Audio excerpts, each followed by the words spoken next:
સરકારી ગ્રાન્ટના અભાવે અટકી ગયો છે ગામોનો વિકાસ। અમે વાત કરી રહ્યા છીએ મહેસાણા જિલ્લાની, જ્યાં 80 થી વધુ ગ્રામ પંચાયતોના નવા મકાનોનું કામ ગ્રાન્ટના અભાવે અધૂરું છે। એક વર્ષ પહેલા પંચાયતોના નવા મકાનો માટે કામગીરી શરૂ થઈ હતી, પરંતુ છેલ્લા 6 મહિનાથી ગ્રાન્ટ મળી શકી નથી। પરિણામે કચેરીનું કામ પૂર્ણ થઈ શક્યું નથી। ખેરાલુ અને વિસનગર સહિતના વિવિધ તાલુકાની 80 ગ્રામ પંચાયતોની કચેરીના કામો અટવાયા છે। अधिकारीओ एक ज वातनुं रटण करी रह्या छे के ग्रांट टूंक समयमां आवशे।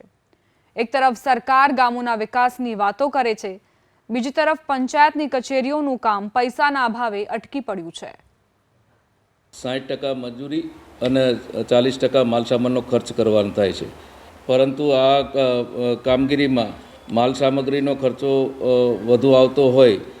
40%થી નરેગા યોજનાની ગાઈડલાઈન મુજબ 40%થી વધુ જે ખર્ચ થાય એ રાજ્ય સરકારની ગ્રાન્ટમાંથી આપવાનો થાય છે।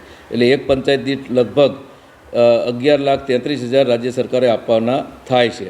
અત્યાર સુધીમાં 149 લાખ રૂપિયા ગ્રામ પંચાયત ભવનના નિર્માણ માટે રાજ્ય સરકાર તરફથી મળ્યા છે અને એની આપણે ચૂકવણી કરીને કામો શરૂ કરાયા છે।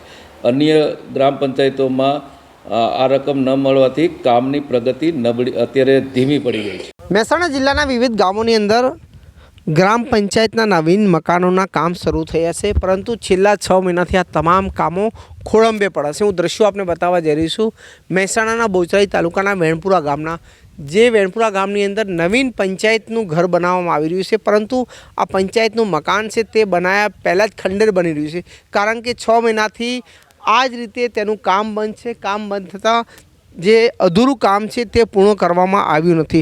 6 મહિના પહેલાં અહીંયા કામ ચાલુ હતું, પરંતુ 6 મહિનાથી જે કોન્ટ્રાક્ટર હતો તે ચાલુ ગયો છે। મારી સાથે ગામના પૂર્વ સરપંચ છે।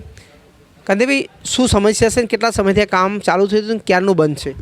આ લગભગ 12 મહિના પહેલાંથી જ આ કામ ચાલુ કરેલું, પણ છેલ્લા 6 મહિનાથી તો બિલકુલ કામ બંધ કર્યું છે। અત્યારે આ ખંડેર હાલત તમે જોઈ શકો છો કે આ પંચાયત કેવી દેખાય છે, તો આપ જોઈ શકો છો એ ખંડેર હાલતમાં પડી છે, બરાબર। હવે અમે જૂની પંચાયતમાં જે હાલ જે પંચાયત છે એ જૂની પંચાયતમાં બેસે છે, એ જૂની પંચાયત બેસવા જ જેવું જ નથી। અને પેલા વીસીઆરના પણ તે કોમ્પ્યુટરનું કામ કરવું હતું, એ પણ એ જૂની પંચાયતમાં બેસીને કામ કરવું પડે છે।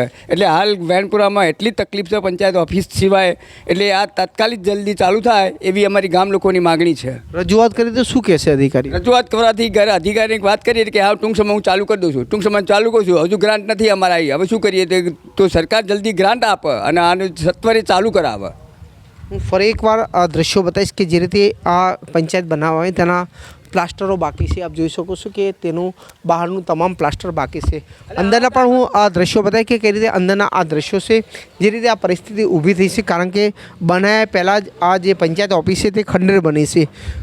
દ્રશ્યોમાં આપ જોઈ શકો છો કે આ પંચાયત ઓફિસનો અંદરનો ભાગ છે, જેનું પ્લાસ્ટર કરી દેવામાં આવ્યું છે, તળિયું નાખવામાં આવ્યું છે, પરંતુ આ તળિયું જે ઓફિસ બને તેના પહેલાં જ તળિયું બેસી ગયું છે। દ્રશ્યોમાં પણ આપ જોઈ શકો તમામ તળિયું બેસી ગયું। ક્યાંક ને ક્યાંક જે પંચાયત ઓફિસ બનાવવામાં આવે છે, મહેસાણા જિલ્લાની અંદર કુલ 80થી વધારે ગામોની અંદર આ રીતે પંચાયતના નવા મકાનો બનાવવામાં આવ્યા છે, પરંતુ આ તમામ નવા મકાનોના કામ અધૂરા છે, જેના કારણે સ્થાનિકો પરેશાન છે। હારૂન નાગોરી, એબીપી અસ્મિતા, મહેસાણા।